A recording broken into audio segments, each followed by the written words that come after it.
السلام عليكم. لا تنسوا الاعجاب بالفيديو والاشتراك في القناة تشجيعا لنا لنستمر بنشر المزيد ان شاء الله. مساء الخير عملائنا الكرام. اهلا بكم. اخوكم مهندس مجدي مكرم، مركز الراعي الصالح لصيانة الاجهزة المنزلية.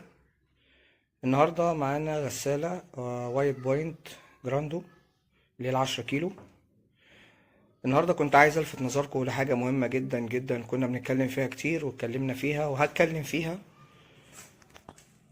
يا جماعة، المشكلة البسيطة لما بتتساب بتبقى مشكلة كبيرة ومكلفة جدا. كذا مرة نبهنا على الموضوع دوت. الغسالة دي شكوى العميل ان اول ما الغسالة بتاخد مية المية كلها بتنزل على الارض مرة واحدة. رحنا بصينا على الغسالة، بنبص لقينا الحجر الامامي واقع، واخد جزء من الحلة وواقع. سببه ايه؟ طبعا لما ببص لقيت ان في مسمارين من قدام. هو الحجر ممسوك، الحجر السفلي ممسوك بثلاث مسامير في وش الحله من قدام، في مسمارين مقطومين اللي هم اللي على الحروف، والمسمار اللي في النص طبعا لما يبقى وزن الحجر ده كله على مسمار واحد في نص حله بلاستيك طبعا لازم يحصل فيه ضرر. للاسف العميل ما خدش باله ان الصوت ده كده مش طبيعي او اكتر من اللازم. تخيل ان هو الغساله مش موزونه على الارض وخلاص، او في صوت حاجه مش مظبوطه مثلا في القعده بتاعتها، لغاية ما اكتشف ان المياه كلها بتنزل على الارض. رحنا بصينا لقينا الحلة والحجر نازلين، الحجر واخد جزء من الحلة ونازل في الارض. هفور دلوقتي الغسالة وهنشوف مع بعض ايه اللي حصل فيها، واتمنى ان انتوا تكملوا الفيديو للاخر عشان تشوفوا بجد الحاجة لما ما ناخدش بالنا منها ونسيبها المشكلة الكبيرة بتكبر، يعني الصغيرة بتكبر ازاي وتبقى مكلفة ازاي. تابعونا. ورجعنا لكم تاني بعد ما فورنا الغسالة علشان نشوف مشكلة الحلة وايه اللي هيتم فيها.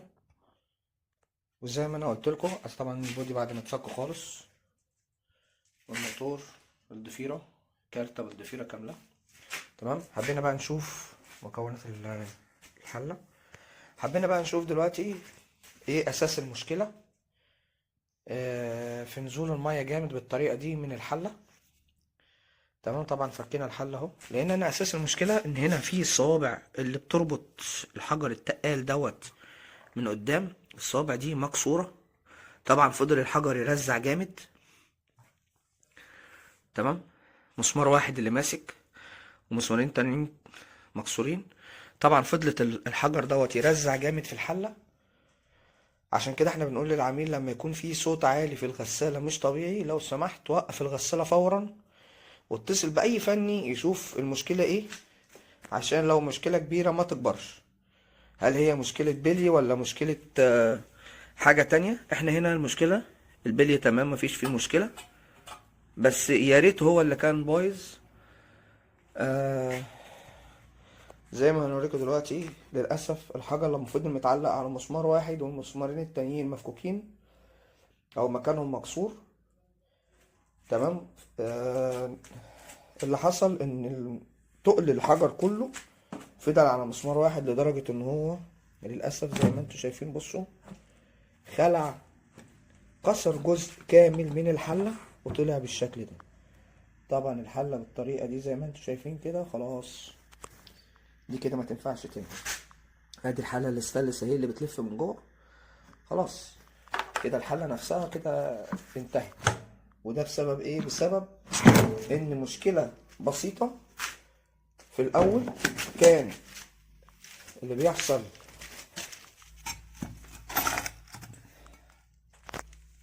الغسالة عملت صوت عالي في الاول واتثابت الصوت العالي، وبعد كده اللي حصل ان وزن الحجر كله بقى على مسمار واحد ومكان ضعيف جدا. طبعا يعني الحمل هنا المفروض يبقى متوزع على الثلاث اماكن، بقى على مكان واحد وكسر الحلة بالمنظر ده. كده احنا محتاجين ان احنا هنغير الحلة دي كده بالكامل، وهنجيب حلة زيها ان شاء الله ونجمع ونجرب. دي المعلومة اللي كنت حابب اتكلم فيها النهاردة، في حتة ان انا لازم لما يكون في اي صوت عالي في الغسالة لازم على الاقل اوقف واستدعي اي فني يشوف فيه ايه المشكلة قبل ما المشكلة تكبر. هنجمع ونشوف نشتري حلة تانية ونجمع الغسالة وربنا يسهل ان شاء الله، ونكمل الفيديو تاني. رجعنا لكم تاني بعد ما جبنا حلة تانية ونقلنا فيها بقى كاوتشة الباب والخرطوم ونقلنا المساعدين وركبنا الحجر وركبنا الموتور.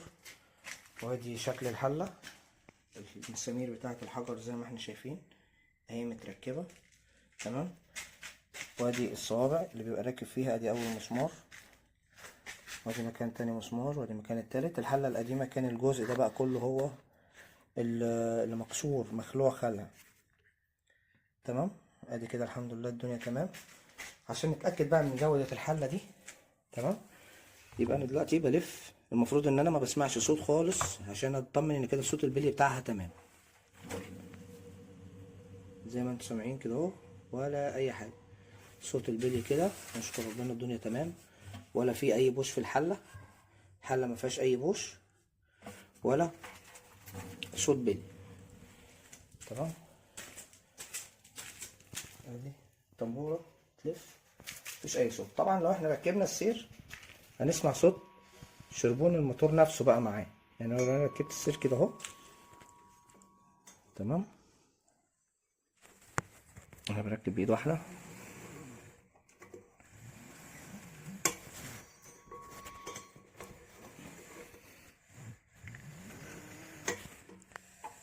تمام كده. السير ركب، ده كده صوت الحله مع الموتور.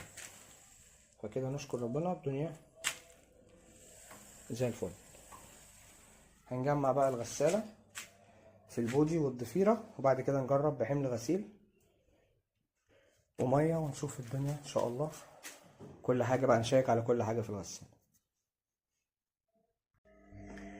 كده نشكر ربنا يا جماعة، الغسالة جمعناها وبنجرب بحمل غسيل.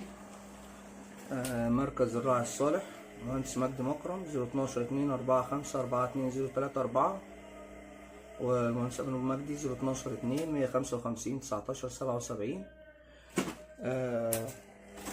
الغسالة الحمد لله ايه كده بحمل غسيل تمام بتتجرب. طبعا بنشيك على كل حاجة، والضفيرة اتلمت زي ما كانت بالظبط، يمكن اكتر كمان. كل السلوك اتلمت. وادي امدير الموتور لما بيشتغل في الشمال واليمين. ادي الغسالة بتعوض المية اللي خدتها، والحمد لله. ادي الحلة مكان البلي عندها، اللي هي الجلبة بتاعة البلي، واضح انها نظيفة جدا اهي. دي اللي انا اقصدها، الجزء ده اللي جوه ده واضح ان الجلبة نظيفة الحمد لله. والغسالة كده تمام في الشمال واليمين تمام زي ما احنا شايفين.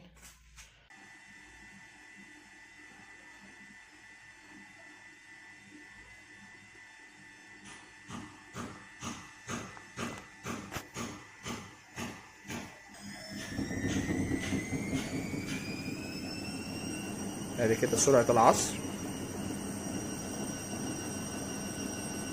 واضح جدا ان مفيش اي صوت.